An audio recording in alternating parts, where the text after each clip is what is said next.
Hi, I'm Chantel Cohen, and today we are talking about exercise. And guys, I'm not talking about a topic that you haven't heard 1,000 times.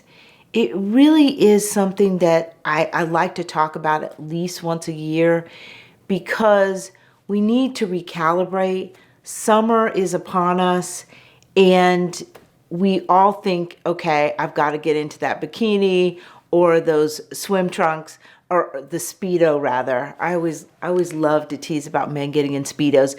I think we should have something where men are forced to wear Speedos, so it's a great equalizer to bikinis. But anyway, summer is upon us, and exercise becomes super important because we're going to be wearing less clothing.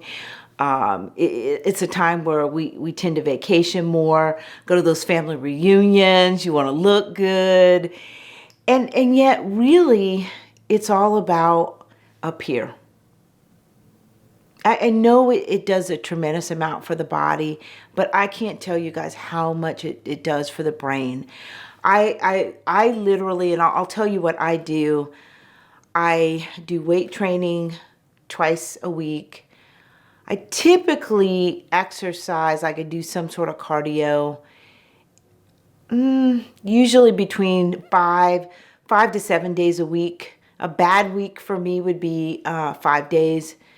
And so about maybe once a week I'll miss, but I do have some months where I have a perfect 30 days of cardio.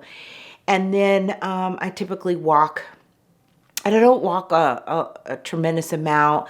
I'll typically, I do walking sessions sometimes with clients who I typically know those clients very, very well.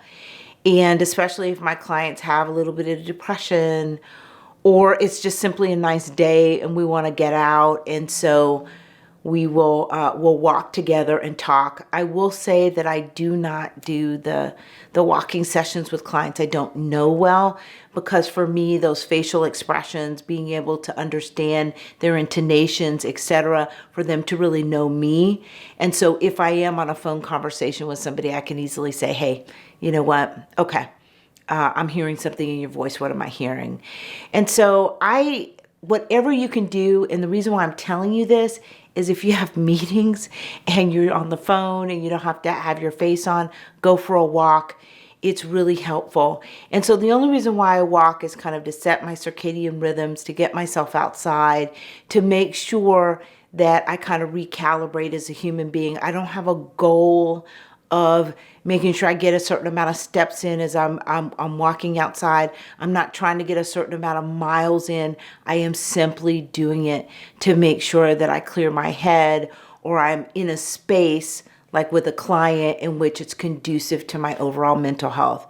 Since we've been in COVID, people have been shut indoors, and it's really, really important to not only exercise, but really to get outdoors. I want you to go outside. And for those of you in places like Chicago or Detroit, or even in Minnesota, Minnesota's traditionally the coldest place besides Alaska in the country. And to just get outside. Those folks in Minnesota, they ice fish, they ice skate, they cross-country ski. You have to get out. And the reason why is because it affects the neurotransmitters. And so those neurotransmitters I'm specifically talking about are the ones you hear about constantly: dopamine and serotonin. And so this is why, like, we eat too much, or especially like when you're tired. Think about it. When you're tired, you may overeat or fill up on carbs, because serotonin and dopamine levels go up. And so you can use exercise as a healthy coping strategy. You can use it to set your circadian rhythms, but just know that you're affecting the neurotransmitters, which ultimately affect your mental health.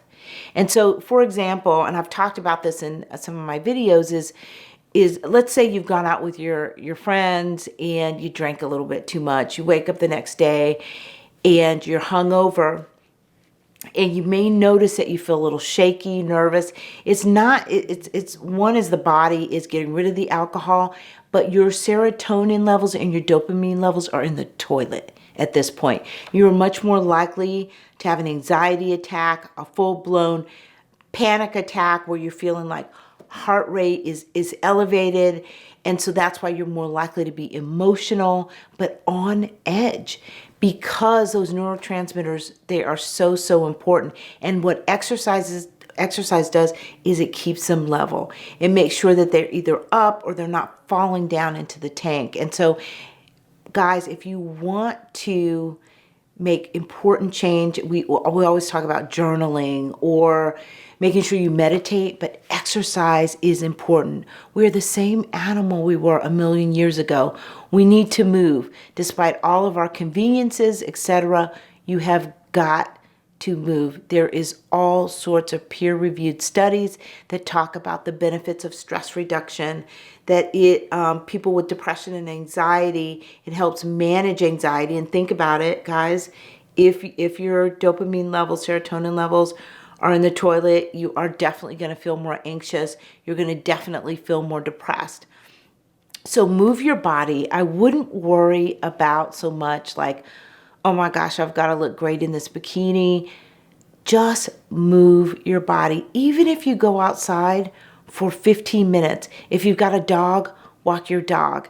Don't put any pressure on yourself to have like a certain goal. This is really just for you to make sure that your body is sort of a part of this ecosystem. You're getting some sun, you're getting fresh air, and your body is resetting itself. I'm Chantel Cohen, and I hope you become one again. Please follow us on Instagram, you guys, and please subscribe on YouTube. We've been getting more YouTube subscribers, and I so, so appreciate it. If there's anything that you want to hear about, know about, want me to just kind of expand upon, I am open. I'd love to hear from you. Please write any comments, and I'll respond back as quickly as I can. I'll see you soon.